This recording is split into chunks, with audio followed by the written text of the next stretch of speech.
What's up? You are now listening to Americanized, a storytelling podcast where you'll hear from eclectic first and second generation Americans share their stories and real life experiences as children of immigrants.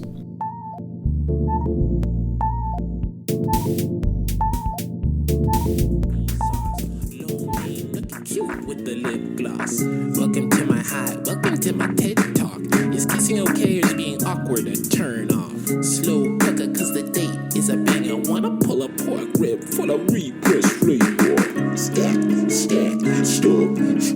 It's funny, I can't get comfortable with anybody. It's funny, I've got homies with juicy fruity tummies. It's funny, I still wanna rub it, it's very funny. Hee-haw, genuinely funny. Ironically gay, iconically gay, or what? I'm having some trouble figuring out what's more tough. Breaking expectations since 1996. Adam met Steve in a bar in New York City, then he bought a catcher's mitt. Conforming to social norms since 1995. My parents I love dearly, my source code, why I am alive. Do not take lightly what I must decide. I am low-key, that is my natural residing space. My vibing. Hey there, thank you for tuning into another episode of Americanized.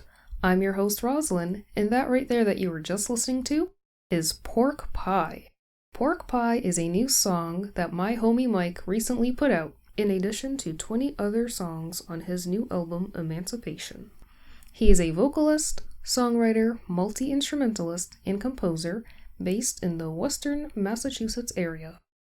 I met him a few years back when I was in the Western Mass area for school. He's super awesome, and it's just a pleasure knowing and hearing his unique sound and experimental music. I just love hearing what he comes up with. He just put out his new album Emancipation under his stage name Father Hotep. Now, Mike is by no means a Hotep, but stay tuned and listen to us talk about his music, his name and persona Father Hotep that he created, and his journey with identifying as Black in America. Also, be sure to check out his new album on SoundCloud.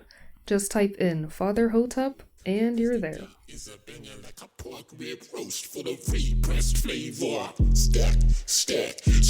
It's funny, I can't get comfortable with anybody. It's funny, I've got homies with juicy fruity tummies. It's funny, I still wanna rub it, it's very funny. Hee-haw, genuine. Welcome to the show. Thank you for coming on. You recently released your album Emancipation on SoundCloud. Really exciting stuff. Oh yeah. Really exciting. Like, I don't even know what words to describe it, or like, how would you describe it? I appreciate like usually when people say they're speechless when they hear someone's work, you're like, oh man, I did want to inspire some thought, but I hope that we can resolve. Yeah, I hope it's not just a mess. You know, I think that's what I was hoping, that it just isn't a mess to consume, because there is a lot of I did put a lot of like myself into this piece of work. So describing it sort of takes on at least the conceptual, describing it would take on like the sort of conceptual intention that I had for the previous two pieces of work that I put out in tandem with Emancipation. So both Indifferent and Egyptian Vacation, the two pieces sort of preceding, have sort of places in what I thought was my like evolution as a young person of color, and it specifically has to do with sort of what the name Father Hotep implies, which is like, I mean, in African American culture specifically, the Hotep is sort of like I mean, a simplified sort of like the Black patriarch, like super misogynistic and like transphobic, homophobic, very like interested in like the idea of Black culture as it relates to Africa. So like that's simplified, like the worst case scenario of a Hotep. And like I the intention of like ironically relating to that form is, I mean, really like sort of like the cornerstone of like what the you know, the whole point of like being a young Black person in America and not having a lot of frame of reference for what Black looks like. You know, you're holding on to the thing that like placidly looks the most like the thing that you want to be. You know, and I wanted to be for a super long time like a Black person that other Black people would recognize as a Black person. You know, like I can't tell you how many times in school when I was in high school, college, people would say, "Oh, you're just a white kid," and I'd be like, "No, like I'm not." Like my family background, especially my first generation background, is that of someone who reckons with Blackness in a very different way. But it's not like I'm not someone who, and this is sort of like the thing that I get into with Father Hotep, like Blackness is confusing as fuck. It's super fucking confusing. I think that's where the intention of the songs comes. So the idea of Father Hotep being like this ironic representation of this thing that will never be achieved, that I honestly don't even want to go towards. Like I never want to be a Hotep in my entire life. Like a Hotep in the way that like I've seen it caricaturized. So this album, I guess, long and short, is to address that ironic sort of perspective, and sort of address that ironic perspective within sort of the gooey underneath, which is like me struggling with like sexuality and race and like people and other people's emotions and other people's reactions to me, you know, like this sort of natural defensiveness that I've sort of adopted my entire life, and a couple other sort of niche parts of mine. And I think like family, I definitely mentioned and sort of address and think about family on this piece of work. So calling back to the name, like it's all about like that name trying to interact in the world in a genuine way, you know? Mm-hmm. Oh, I get it. That was a lot, but it makes a lot of sense. And I loved what you said, like with your stage name, Father Hotep, which comes off as like, you know, it's like you have to take a step back because with the word Hotep, everyone has an idea of what that is. And if you're calling yourself Father Hotep. Yeah. Like, and that's why I say that there is a diaspora of like what it means to be a Hotep, but right. the big cornerstones are sometimes they sort of like put African culture on a pedestal and pretend that it's really connected to all the different kinds of Black people that exist in the United States. Right, that's absolutely true. So this album is a lot to do with your identity, and with the title being Emancipation, I'm wondering, what do you feel free from? So, and this is one of the reasons why I've been kind of struggling with like continuing with doing Father Hotep stuff, because like, I mean, like conceptual idea is kind of pretty much wrapped up. And it all has to do with like the journey of being a young Black person in America. So do you find value in it is like sort of the underlying question to like what Father Hotep is. Do you find value in it? You know? And Indifferent answers that question in like a very specific way. Like I am indifferent to like the idea of even finding value, right? It's very like hands off. It's like very it's non-committal to the question, do you find value? Indifferent. I am indifferent. And like that whole thing is just, that whole album is fucking rife with like just ideas and things that I care a lot about, with like really simple drums and like thought out bass lines and like vocalizations that lead almost like a bare bones sort of instrumental sort of experience. It's very like, you know, it doesn't sound like anything. It just it's such a strange piece of work. Very unique.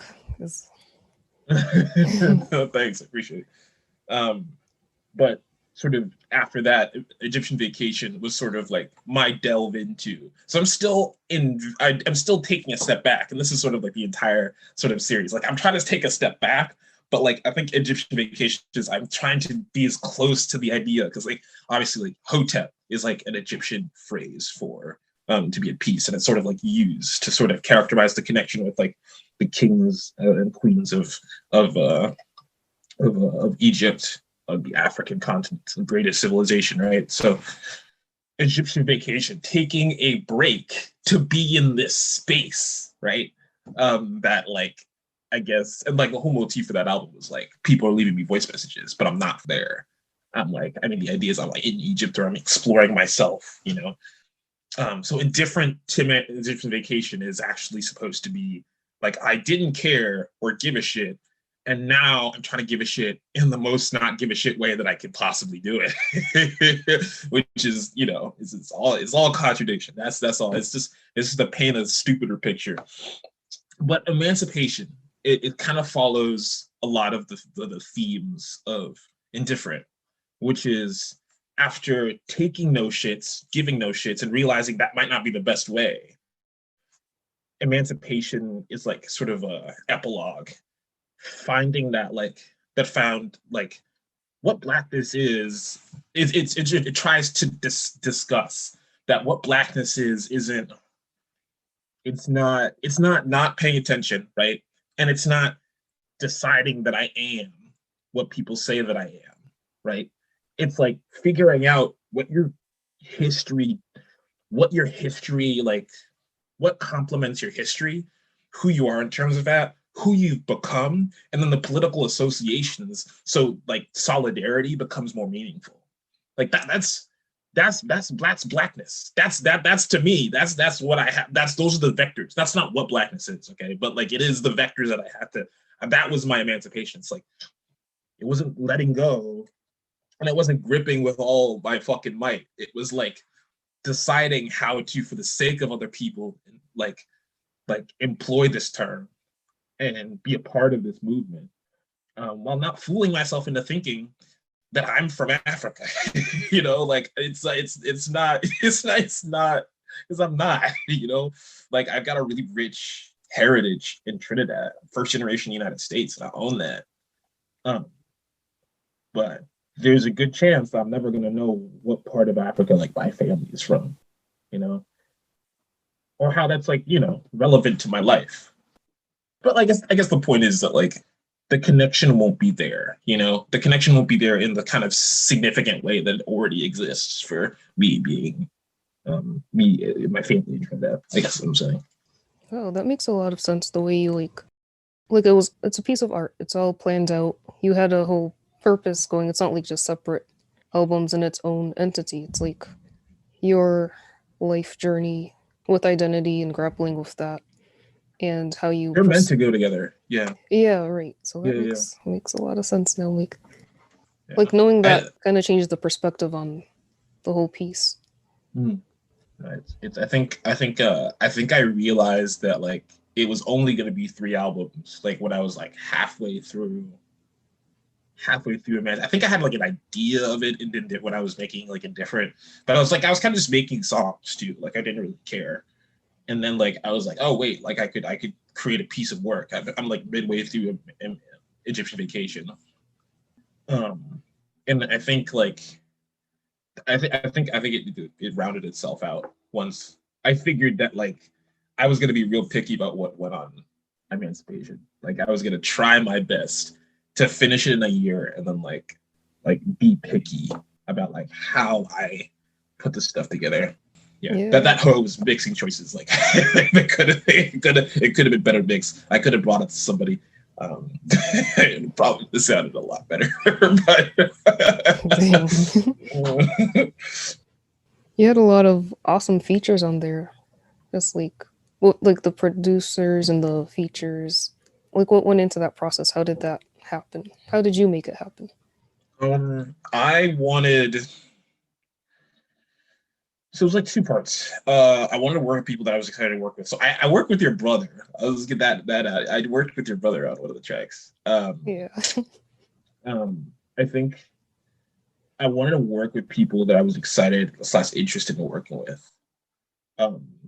But I also wanted to sort of incorporate slices and sort of like the intention of each piece. Of like where my head was at there were a couple of songs actually that didn't make it on this album that I was like really excited about because of like the features that I thought would sort of like culminate the ideas that I had. But I mean, I guess for example, Tatuje, the song Stubborn Sal's on, is supposed to be like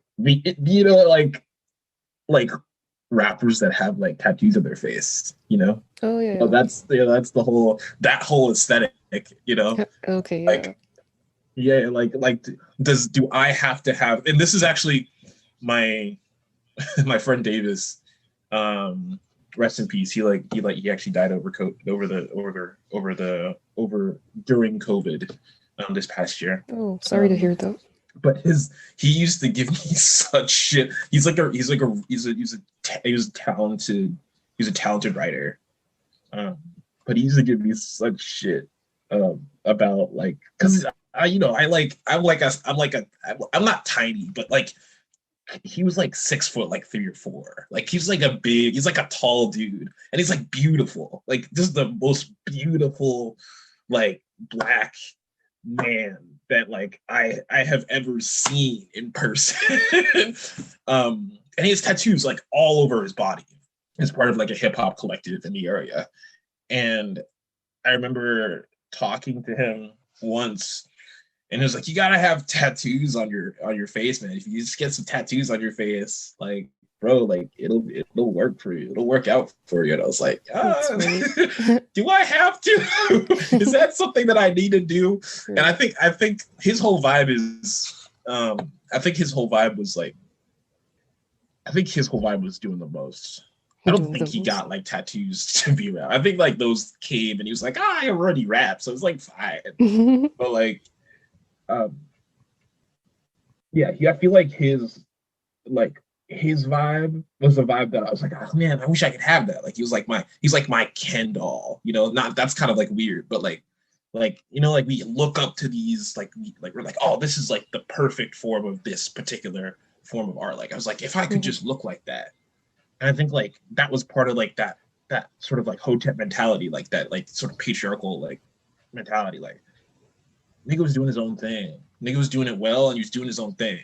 But like sort of like trying to separate myself from like my idea of, and this is like very much a Father Hotep aesthetic. Like it was like sort of like the point of like making the song Tatuje. So it sort of like really established the difference, you know. And I think like the difference between like, you know, perception versus like reality, and adopting your reality to make like an aesthetic for yourself, you know.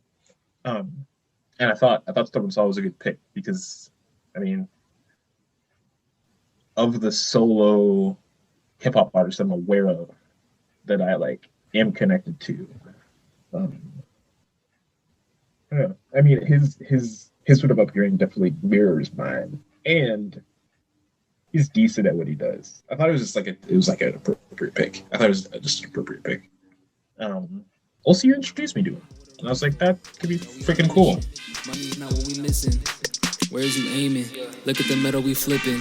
Look at the metal we flipping. Do I really gotta get face tattoos? Give me a big day. I got a big butt, baby, but that don't mean that you okay. In a universe where all my fish and yeah, my bitch would cry.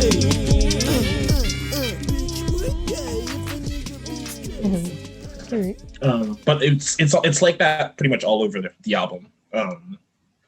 Like there's this pair of producers called Joann and Fabrix, really phenomenal. Who appear on Don't Do It in Tennis. Yeah.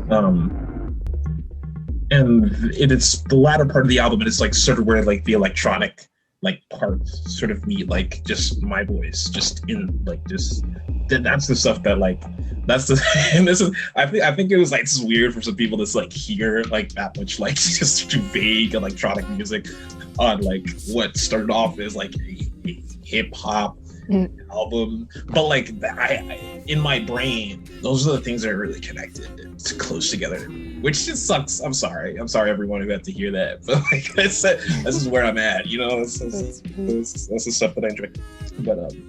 But yeah, super recent. I met them super recently in like electronic music, and yeah, that's it. Just lump it all into a pile. Different. They're like two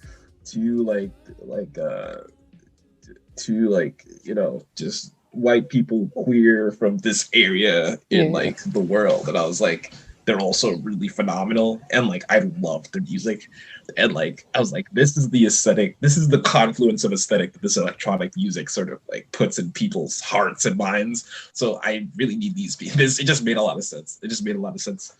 That's awesome. It's cool, like listening to Tennis, which I really like that one. Just how the beat sounds like something's going back and forth. Yeah, like, the tennis ball is really cool. I was like, okay, I love that. Don't fight the feeling. That's tight. That's right. Don't fight the feeling. That's tight. That's right. Don't fight the feeling. That's right. Back and forth like tennis. Forward, back, forward, next, tennis. Forward, back, forward, like tennis. It's back and forward, balls, like tennis. Like tennis. It's just, I feel like these songs are, even if it's not someone's style, I think if they listen to it, you can just easily vibe with it, because it's so, like, bouncy, it's, like, multi-genres, multi-dimensional. So you can just, like, if you like zone out to like one part of, like, if you just focus on one piece of the whole song, like one beat or something, or just your vocals, or I don't know if that makes sense. Oh sure, no, just focus on, because it's so like there's so much into one song. It's so like I don't know how you do it. It's just like so like complex, and yeah. Cool. I appreciate it. I think especially on the stuff that's produced with other people, and this is what I mean when I say like I like someone's work. Like it's I'm not joking around. I'm not like joking. Like I like genuinely like Tennis, especially it was produced by I don't remember. I don't think we split. No, we didn't split the production on. No, we didn't split the production on Tennis. Tennis was all produced by Joann Fabrix. And it was like a pleasure to work with their vision. They made the beat like specifically for this album. We were talking about it like a couple months in advance, like maybe a year in advance, or like 8 months or something. And like we got it out, you know, pretty recently. You know, we finished the piece of work. It was like we had like a sort of a conceptual idea of how they were going to appear on the album. And it was just so cool to like see it come together in such like a meaningful way, you know, because they're such talented producers and they have such a cool vision. Mm-hmm. Yeah, I think that's the word. Like talent is just like flowing throughout that whole album, and it shows. Like you can tell there's like effort put into that, feelings, emotions, thought. Like it's a work of art. Oh, thanks, homie. I appreciate it. Absolutely. Yeah. It's kind of cool, like when you figure out what pieces, like what songs are about from the artist versus what you interpret it as. Oh, sure. So I think like hearing your background on is really interesting, because it always like I feel like it's always a surprise, because the song or the lyrics or whatever has a message, but you won't know exactly what the artist is trying to say until you ask them. And it's kind of interesting. I would love to like. I mean, I think that's what Kendrick does really well, right? Like you don't need to ask him; he'll tell you. You know, and I think I've always wanted to have that ability, but like the way that I write, like definitely doesn't let me do that. You know, like in a consistent way. I feel like sometimes it works, but sometimes It don't.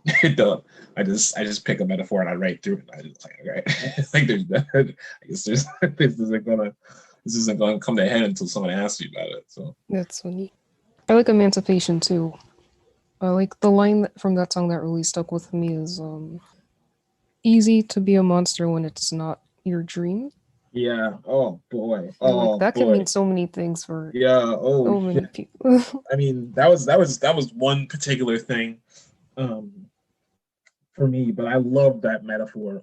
Oh, yikes. I mean, I think that was one of the reasons. And dude, honestly, Cloudman, I don't fucking know where Cloudman is. This dude that I went, Tyler Clark. I can't fucking find him. He's like, I like don't know what happened to him. Like I've been sending him emails. I've been trying to like figure out like how he wanted me to like give him some credit, because like if I like put Cloudman up, the Cloudman doesn't exist on SoundCloud or like Bandcamp or anything anymore.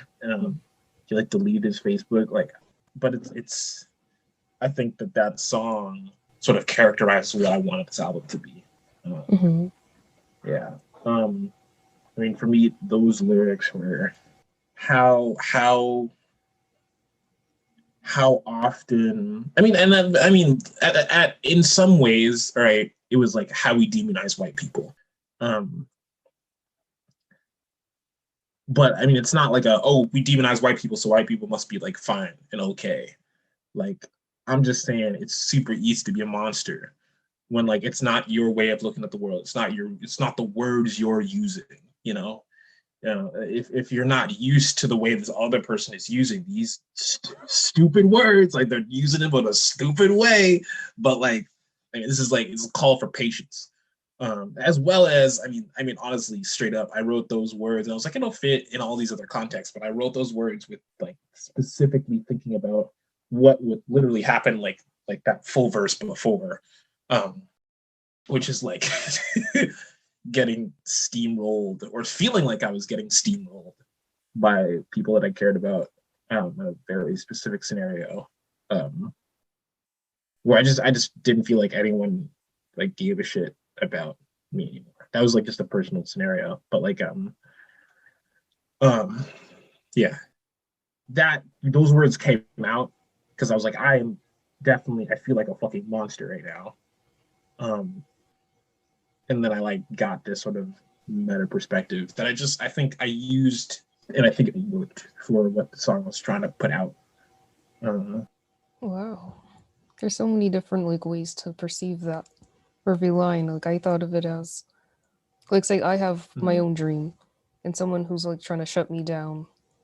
It's like easy for them to be a monster because, you know, like you just twist it like two other ways. So oh yeah, and also like that was like the physical example. So like when it's not your dream, it's easy to like see a monster or be a monster. Or have a monster. Like the physicality of it was very palpable. I definitely was like feeling yeah, I don't know. Yeah, sorry. No worries. And kind of just like knowing you and like some conversations we've had in the past, I'm like I can see what he might be trying to like say here or like put out there or what he's feeling. Yeah. So, no, it's real. We're cool. Let it be a vegan option. Stabbed in a sheep with gaslighting corpses. Easy to be a monster when it's not your dream. Keep me rolling on, keep me rolling on, keep me rolling on, ghosting the great beyond. God's gonna take me home. Easy to be a monster. Oh, when it's not your dream.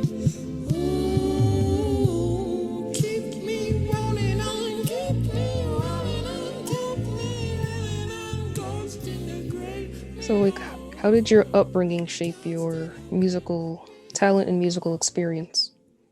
I got into hip hop when I was a senior in high school, and one of my white friends introduced me to to Wu-Tang, and I was just gripped by it. I like could not help myself. I was just gripped by the what they'd say. I was like, this is what hip hop is? Like, cause like before that I'd been like, oh yeah, classic rock and roll music. I love this shit. And I do love especially like the soft, some like some of the elements of soft rock that are really pervasive in how I view like good songwriting. But but I heard Wu-Tang for the first time, and it was like a bomb went off. I didn't know how to I don't know what was down. I started listening to Tyler, which is like a hearty jump, and I think I got caught up in like that 2013, 2014 sort of like, I mean, they were around like early 2010s, but they made me feel like it was like a good combination. Like it made me feel like being a suburban Black kid wasn't like a crime. Like I didn't have to be like ashamed of myself. Because that's what the society had been telling me, that I wasn't actually Black. And that in order to have a connection with other people of color, I had to have some sort of trauma that wasn't the trauma of being of people not thinking that I was like everyone else. Like this idea of like whiteness is neutrality, like that shit was like, oh, don't just white people or white people, you're just a Black person, like there was no language, like, if you see what I'm saying, like there was no language to like distinguish the shitty thing that was happening.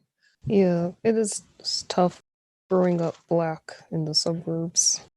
I think I love that topic because like there aren't a lot of good adjectives to describe, because I think tough's a word, and I think it definitely describes the anxiety that I felt. I mean, I definitely also had like anxiety disorder, like something, because like I remember in high school I was just in pain all the time, and I like sort of dissuaded that pain by talking super loud and like fucking bouncing off the walls. I definitely had ADHD. I mean, that was diagnosed. But I do think, and I definitely think tough's a word, but like I think that like when people that I grow up with like hear me talk about, well, it wasn't great, it wasn't fun, it wasn't super, they say like you should be grateful, not in so many words, but like oh my god, I remember some people from my high school came to the bar that I was working at, and like that kind of happens often, but this particular group, it was actually one of the people that actually said that one thing to me, was the person who introduced me to Wu-Tang. It was kind of funny, but he came into the bar with a couple of homies from high school, and I like capped him up, like, yo, what's up, what's going on? And we start sort of getting into like where we came from, and I'm trying to sort of like imply or talk about like sort of like the color lines as they still exist, and sort of like gender lines as they still exist, and like trying to like say, hey, like we're not like, we never were out of the woods. I think that like college gave us the perspective to know like, hey, like things have changed over the last 50, 100 years, but they haven't, like, I feel like we're seeing more clearly where things are still the same because of the change over the last 50, 100 years. And I kept getting pushed back, bro. It was pretty bad. It was actually a really shitty conversation. But I think at the end of the conversation, or close to the end, they're like, why you came from the same town that we came from. You should be thankful for the education that you got so you could have these opinions. And then I was like, there was, yeah. Tough is a word, right? Mm-hmm. Tough is a word. It's a word. But like, sometimes like, and I think it's a good word, but I think like when you say tough to people like that, they're like, well, I had to work pretty hard to get to school. I had to work pretty hard to do, but like, but like the where you use the starting point, like we could talk about equity, we could talk about like all these things. But like at the end of the day, it's language. Right. I feel like for me, my experience growing up was like I just wasn't speaking the same. Like there was a point where we were speaking the same language, and then like I feel like just the language just grew so fucking apart once I left high school. And I think about it back now, and I'm like, fuck, all that shit was tough as hell. But like they don't think it was tough as hell because they don't see things the same way I do, because our language has not developed in the same way. It's like mentally insane. It's mentally insane to like see that, because it's like I know that if we grew up in the same area thinking about the same things, like we would probably be like, yeah, in agreement. Like, you know, that's kind of fucking tough. But like reconciling realities, I think, because like my reality is not any less or more, you know, than theirs, you know. But at the same time, like this is systemic shit. This is like real shit. So like reconciling those two things, I've come to realize, like just people miss out on words. People miss out on ideas. Concepts get fucking lost to the wind or never reach certain people because they're not in the same place. I think like, yeah, but you know, that's an abstraction. I think that's like a heady reaction to like, you know, kind of just like a thing that happens. But Gosh, that's so horrible. yeah, I mean that's why I still am a super huge fan of Tyler. Right. Not his like music has changed a lot. I love his music, but like I love what Odd Future did for those members of the Black community who were just feeling super estranged and feeling super like you know, AAV's not for us. Like we're like hip hop's not for us.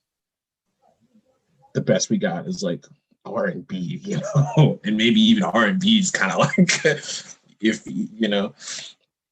Then like yeah, MF Doom came into my, you know, honestly, like I didn't even start rapping until like 2 years later.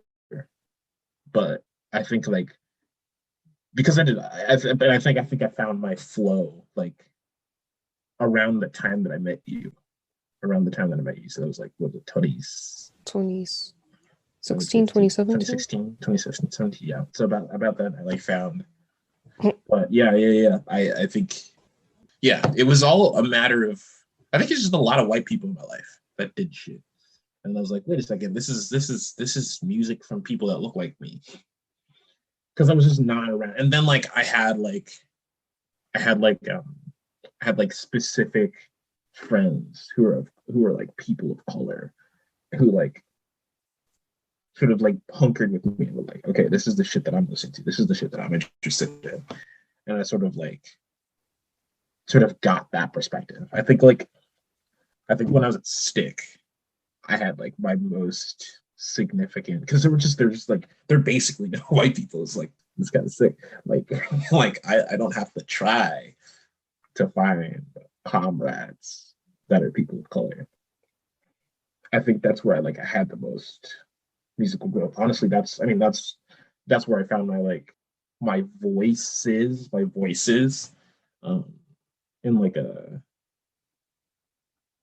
I'm not gonna say I found my voice and I'm done evolving as a musician, but I definitely found more solid and consistent ways to like more solid and consistent flow and ways to vocalize that are more consistent and more versatile in the way that I imagined in my mind, what my voice could do, So that's actually a really good time for me making music that period of time, that 2-year stretch that I was in at Springfield Technical Community College. Yeah.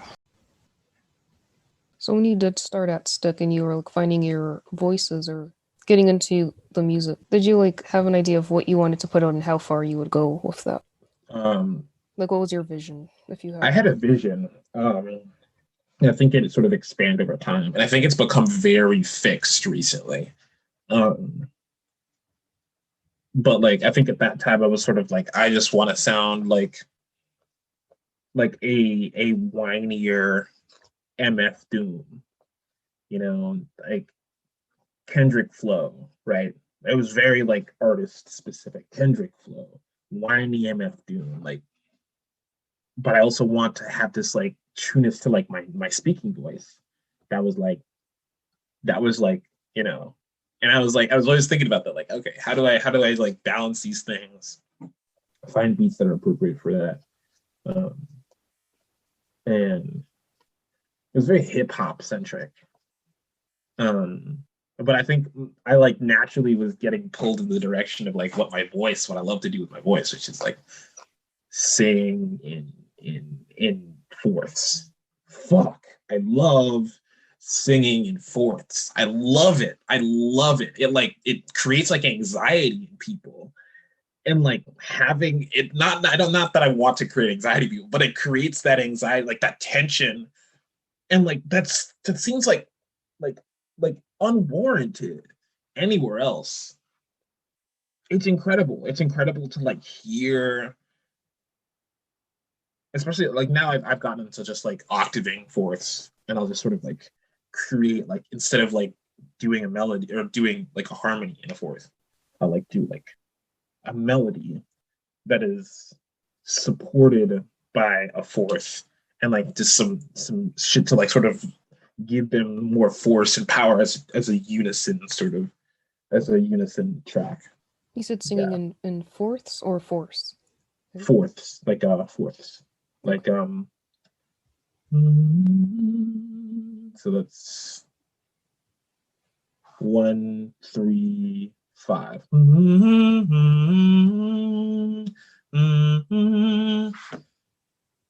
Yeah, so that weird, or is that I think that's just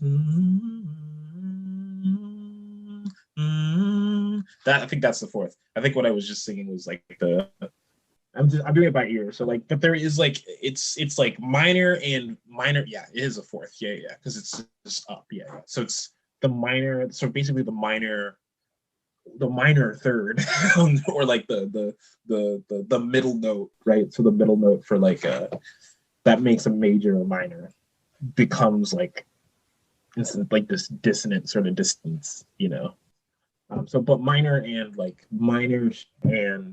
melodies that use fourths are like are big Father Hotep vibes. Now I did, and weird. I mean, back then I was just like doing things by ear, and I still do things by ear. Like, but I'm also like very consciously interested in like really like heavily produced vocals. Like some of the new stuff that I'm working on is like really abusing that mentality, like very much. I think like Father Hotep shows are going to look like, if I can get a live band together, I'm not sure if I want a live band, but like if I can, the Father Hotep shows are going to look like pieces of me singing with my normal voice and large swaths of a very produced voice that has that sort of quality to it, because I really want to like make that a part of like the main sort of sense of my sound. Like your signature sound. Yeah, signature. Yeah, if it could be that, I think that would be really good. That's cool. It's definitely noticeable now. Just like your voice range and how you diversify it within your music. Yeah. With like rapping, singing, and just like talking while singing.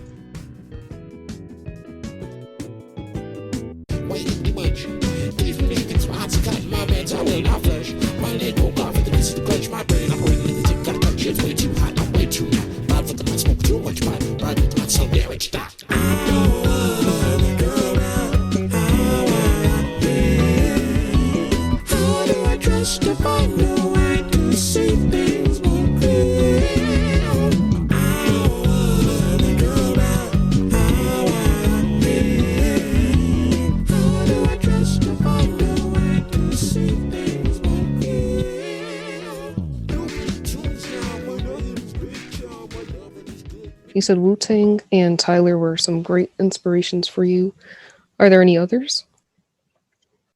Like I mean Kendrick. Like you can't like, of course Kendrick. Like I mean I was listening to Kendrick a lot, and like some of the most formative parts of my listening life. Listening to Kendrick a lot, like a ton. And I think, I don't know, Kendrick's work is definitely like, yeah. I remember To Pimp a Butterfly like came out, and I was out of commission for like a couple months. So I was just listening to it so much. I was like, I don't know how to make music. This is some crazy shit. And it's the whole like accurately connecting like the audience to what you're saying. I think I listened to Kendrick's music and I was like, I'm seeing all the metaphors he's bringing out. And the wordplay is like consistent with this like really clean A-B Kendrick flow. And I'm like, shit, this like how do you paint a picture so clear? Big influence. And then there's like bands like Pond, which is like the entire like 30,000 megatons. Pond is like all of the emphasis and emotional sort of like, that's the emotional region that I was in when I made Masonry.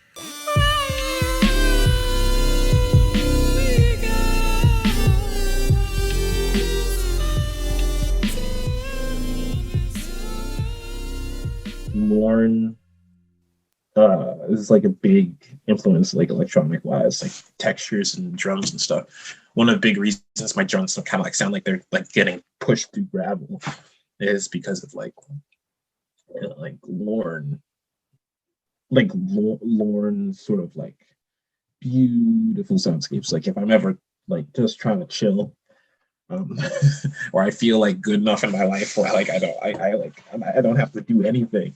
Maybe I'd listen to a Lorne album like when I'm like done with school. Like there's really significant moments in my life. Like they see euphoria that comes like there's no other artist on the face of the planet so far who's been able to replicate the feeling that Lorne. I mean, there are other feelings for other artists, don't get me wrong, but like it's like Lorne's, the way that Lorne uses drums and like these incredibly strange like modes that he like sort of goes between with his crazy rich synthesizers. Like it just puts me in a headspace that I don't there's never no one else has or can. Just such an inspired electronic artist. And you said that's Lorne? I've never heard of it. Lorn, yeah. I'll have to check that out because that sounds amazing. Yeah, he's like really phenomenal. Check out Sega Sunset or Acid Rain.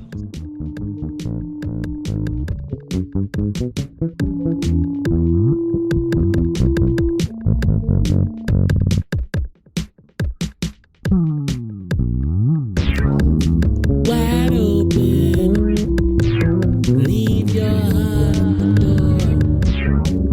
Chaos man, molten lava like the floor.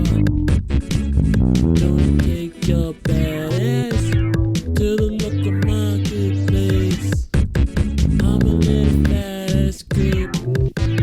Buy me with a can of paint. Don't think I'm a So I wanted to go back up, touch on what you said about being Black in America. It was like this huge topic.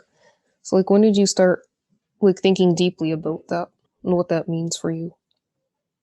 When I started seeing and interacting with Black people more regularly, like my peers, instead of my mother and my brother, you know, it was like my peers, and it was like that was like college. I think Right.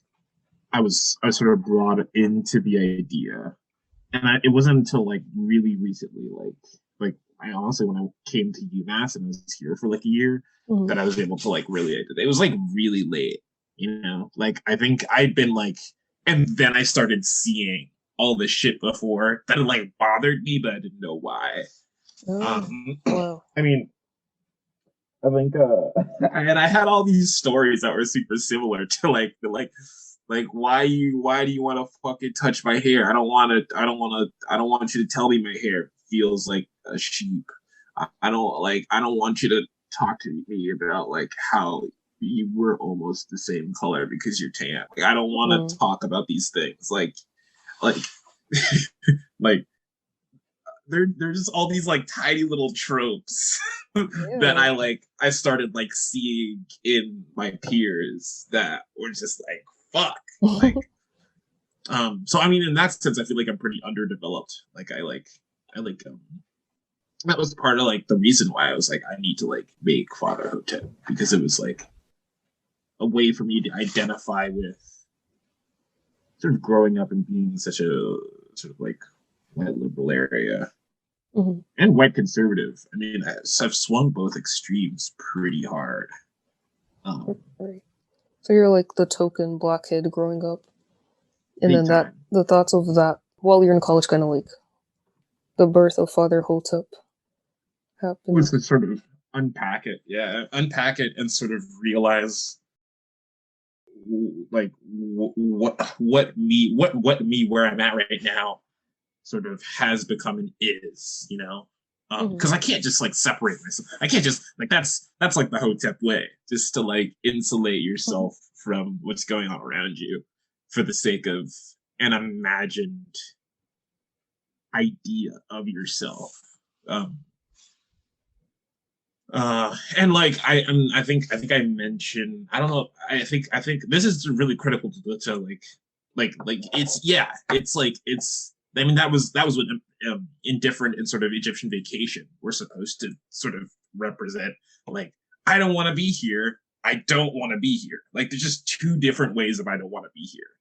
In fact, the whole thing is supposed to be I don't want to be here. But I feel like Emancipation sends a different message. Right? I was hoping that it would, because there's an implication in Emancipation where you're not there, but it's not because like it's because you're freed alongside of not being there. It's like I was freed from all this bullshit that had gotten laden on me, both from a past of ignorance and a present of relative burden. Ignorance and relative burden sort of compiled. I feel like there was a sloughing off. I could be myself and still be where I was, Yeah. Like getting more comfortable in your own skin and identifying that for yourself. 100%. Yeah, 100%. Yeah. Have you ever met a Hotep? Just curious. I met former Hoteps. And also it's not super popular in this area. I was gonna say to be a Hotep. Yeah, you might have to like go down south to go to New York to find more Hoteps. Or different college, maybe a college. Yeah, definitely. Like a HBCU, maybe. I like think that like my life would have been a lot different if I went to historically black college. Me too. I think about that sometimes.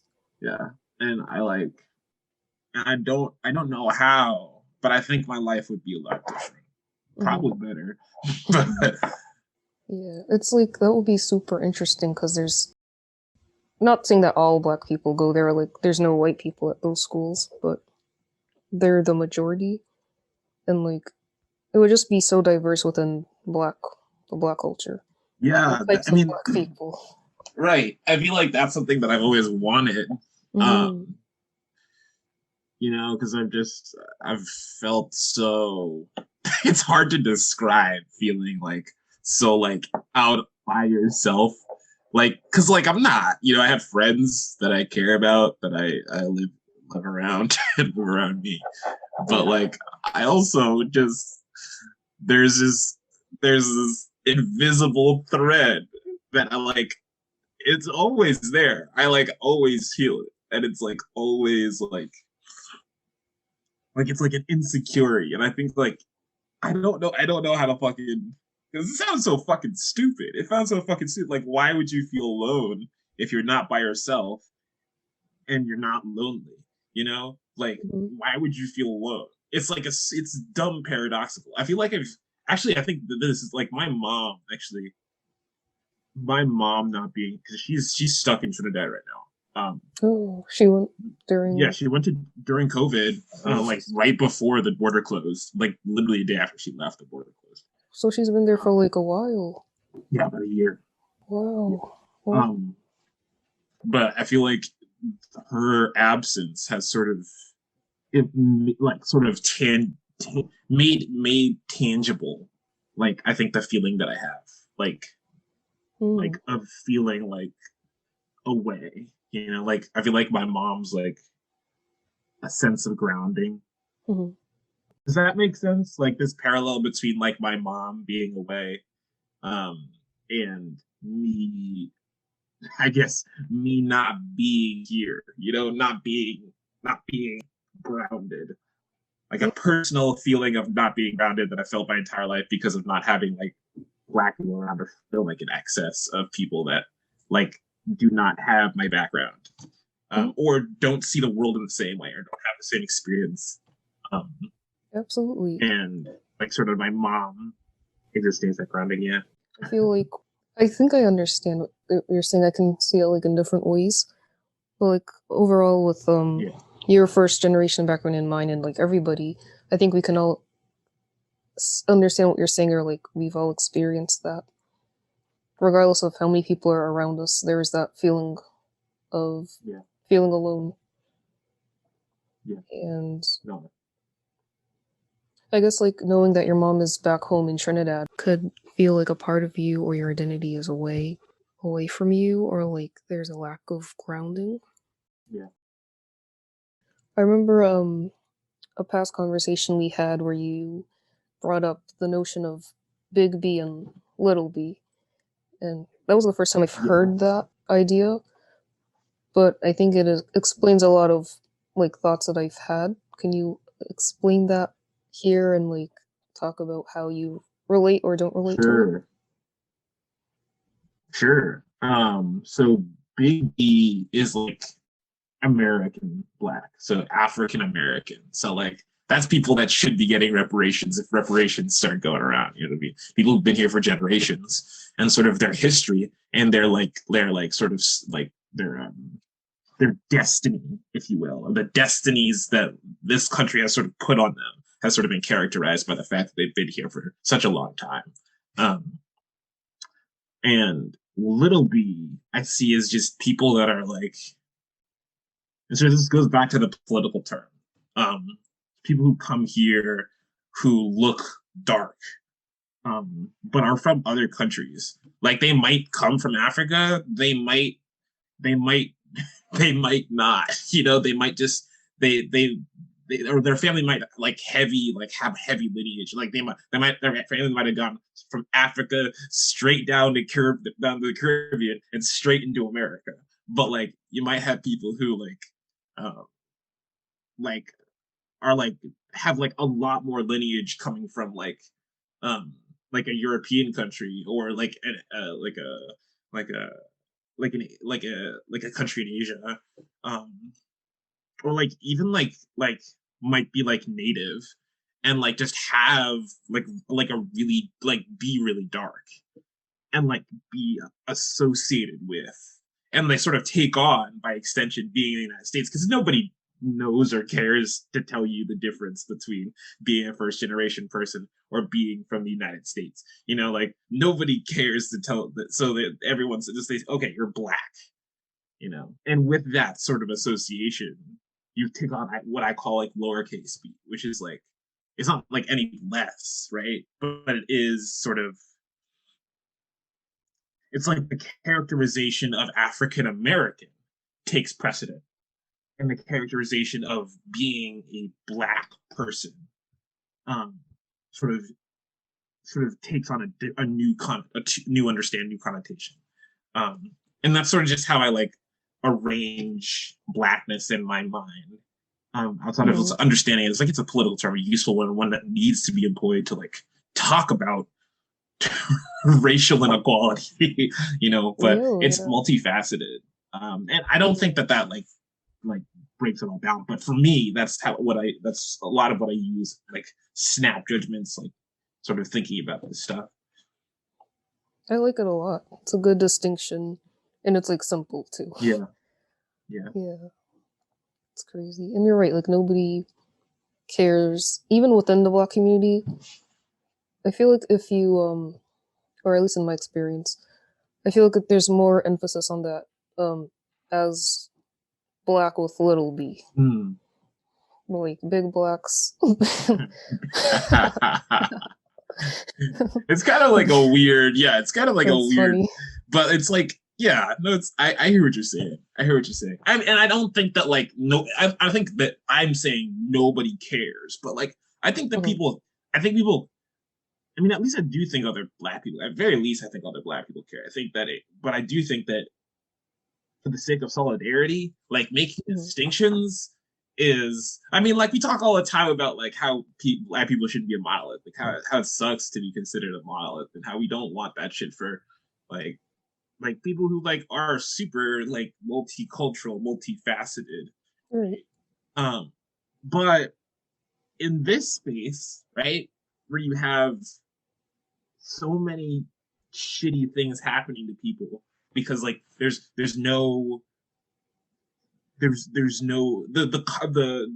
not enough political power that's getting wielded, right? Like when a group like Black Lives Matter manages to like get hold of like a good amount of power, you know, why are we splitting? Why are we factioning? Like, what's the point? You know, why are we not in solidarity? And why are we not moving as a one group? And like, I feel like and this is my appreciation of the word Black as a monolith, or the word Black as like a standing ground that people can stand on, because it does apply. It does apply to a lot of people, meaningfully too. And there aren't a lot of words or terms or like, you know, that can get replaced out for. Just to clarify, I don't want to suggest that I'm harshing on the word Black. I just want to suggest like when I'm in my home, you know, like I'm Trinidadian, you know, it's not. It's within America. Yeah, it's within America that I'm Black. I do love that because there's not a lot of language around us, and it's stuff so Black is super general and vague, and like you said, it's something that we can all stand on and identify with when times get hard. And even when everything is I think it's like an incredible platform for art. In fact, I base all of my art from Father Hotep, or most of it. Like I base a lot of it around the idea of Blackness, the vagary of Blackness. And I think I've taken on Blackness, and I want to establish this too. Like I've definitely taken on Blackness as as a in cultural sorts, almost like just short of being a Hotep, I was sort of adopted the mythology of Blackness. Like I'm from Africa, I'm from that place, you know. And like I think it's for the sake of, you know, having, because it's like romantic, you know, it's very romantic, and I love the romance, and I love my place in it. I hate having a group of people sort of characterized by their trauma. That trauma being like sort of Blackness as opposed to whiteness, and used as a term to sort of belittle a group of people for the sake of enslaving them, you know. And that happened in the Caribbean too. Don't get me wrong, but like it's romantic, and I think the things that we do, sort of in that headspace, are sometimes a lot harder to put on paper. But I think for the sake of solidarity and for the sake of like caring about the art forms that have arisen from people that share my experience in this world. I mean, I do care deeply for that experience.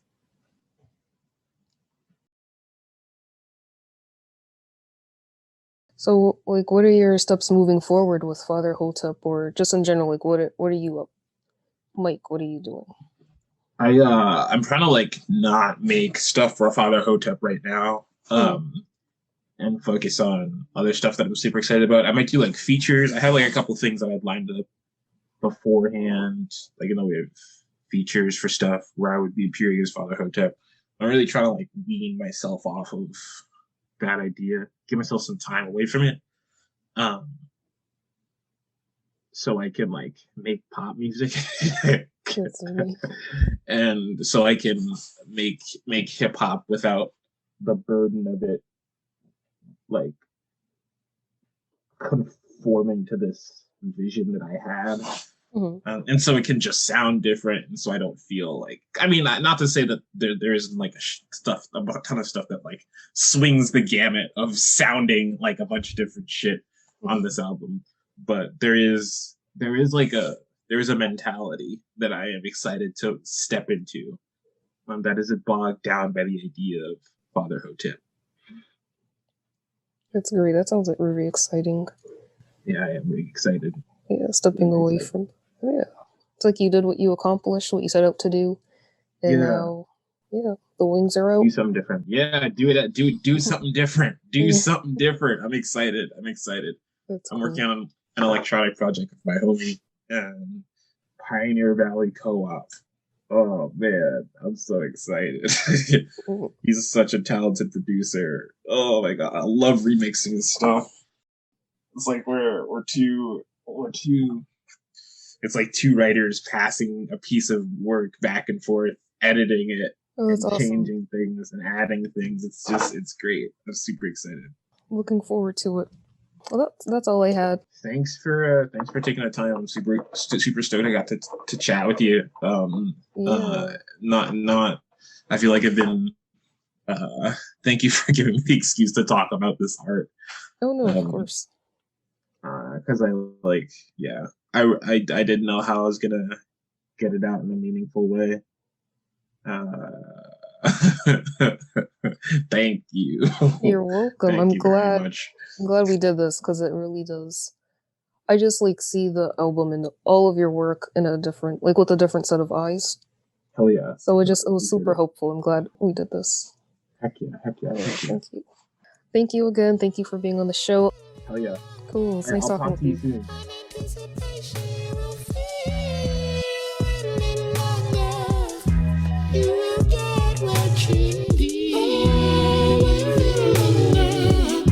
Anticipation, you will feel a little longer. Oh, you will get what you need. Anticipation hurts a lot. Do the honor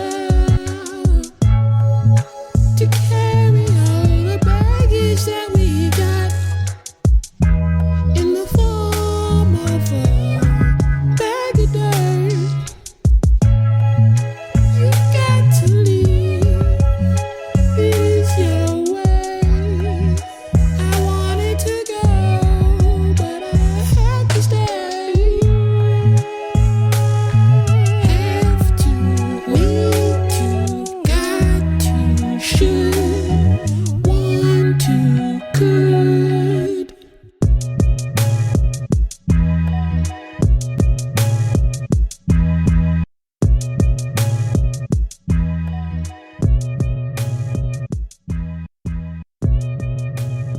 Thank you so much for listening to this episode. All music featured in this episode from Emancipation. Be sure to support Mike and his music on SoundCloud by giving his new album a listen.